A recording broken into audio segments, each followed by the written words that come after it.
And a short time ago, I recorded this interview in our Canberra studio with the Prime Minister, Julia Gillard.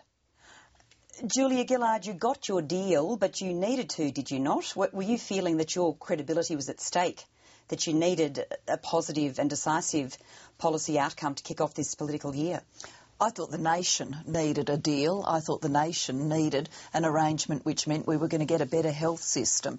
And a lot of work had been done last year on health reform by the then Prime Minister, Kevin Rudd. He was the first Prime Minister to step up and say, this is all going to go very badly if we let health costs eat state government financing. So we needed health reform. Clearly we weren't going to secure the reform Kevin had looked for with the GST. So I focused on health reform rather than GST financing reform, and the nation needed to see its leaders come together yesterday and make an agreement for change and reform, and that's exactly what we did. We've been hearing a lot today that the devil is in the detail, that this is going to take several months to work out. Now, the mining tax was viewed as a deal as well, and that's starting to unravel. Is it possible, and are you geared up for this, that the health agreement could go the same way? Well, the mining tax is being progressed step by step. We had a policy transition group. You're not there yet, though, are you? Oh, we had a policy transition group, and now we're working through to produce the legislation. Yesterday, we went into a room, no national health agreement, no way of delivering change and reform, which was going to impact on the healthcare of every Australian. I came out holding a signed agreement, signed by every Premier and every Chief Minister for change. And, of course, that change is going to mean new resources, more than $16 billion of new resources. But I always said new money would not be on the table without reform, and we have secured major reforms, more transparency than people have ever had before, an efficient pricing system. We're taking our market-based tools to drive new efficiencies in the healthcare system, and a structural financing reform. One of the key points is setting an efficient price for a hospital stay. How do you go about that in a way that suits all states? Are you leaving yourself open here to the blame game continuing? At the moment, healthcare funding goes into a dark black box, and we don't know what happens to it next. You don't know, we don't know, the nation doesn't know. Well, with our transparency measures and with our efficient pricing measures, we're going to change that. And probably the easiest way to think about the efficient price is to say it's the fair price, to look at what it really costs to do a hip operation or a knee replacement, to work on generating that price and then saying to hospitals, that's the efficient price. If you can do better, then you get to keep the benefits of that extra efficiency gain. If you're doing worse, then you've got an incentive for change.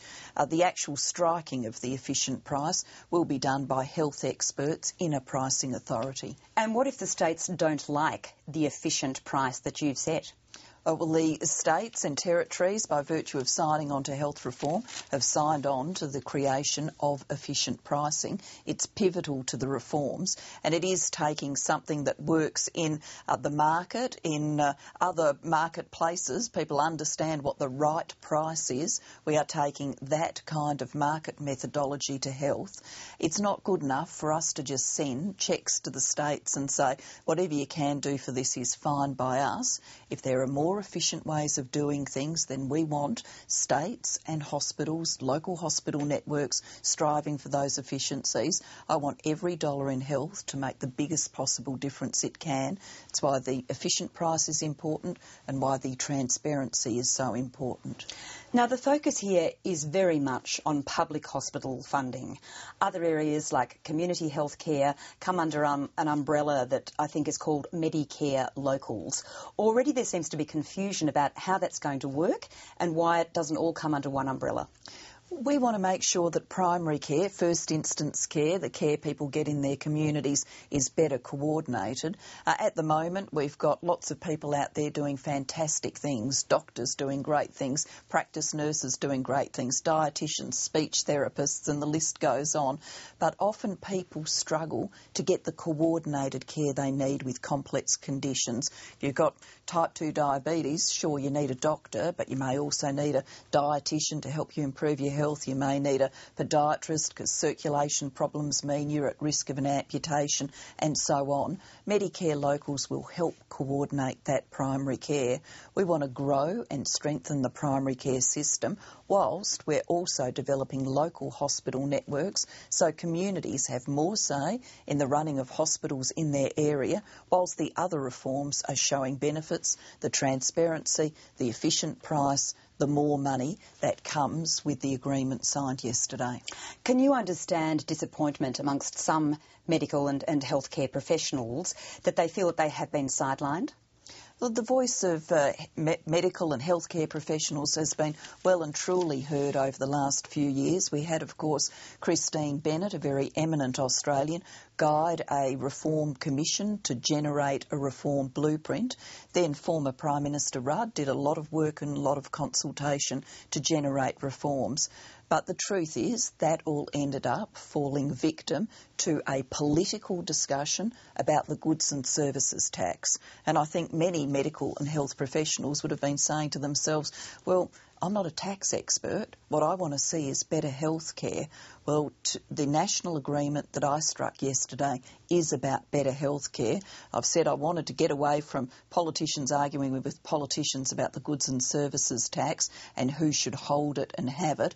I wanted to focus on health reform, and that's exactly what we've done. Could you have done without media reports in recent days that your predecessor, Kevin Rudd, was less than happy in the Cabinet room that his policy had been dumped? Well, look, I saw a bit of, rumour mongering in... You know what I'm talking about. Yes, I do, and I saw a bit of rumour stuff in media reports. The reality is Australians are necessarily going to focus on what this means for them and their health care. It's a better deal for them, and it's going to bring changes that Australians will be able to see and touch. Of course, we had Cabinet discussions about this health package. We have Cabinet discussions about the full range of government activity. You expect them to be robust, but the rumour mongering I saw in the newspapers was simply not right. Somebody in your Cabinet room is leaking. What are you going to do to restore discipline? Well, of course, it's very clear that Cabinet is confidential, and that is an obligation of participating in the Cabinet process. And I say to my colleagues at the Cabinet level and at Labor caucus when we meet during parliamentary sitting weeks with my Labor colleagues that we have hard work to do to focus on the changes Australia needs. That's what I'm expecting the team to be doing. You were dogged by leaks last year. Are you worried that that cycle might be repeating itself?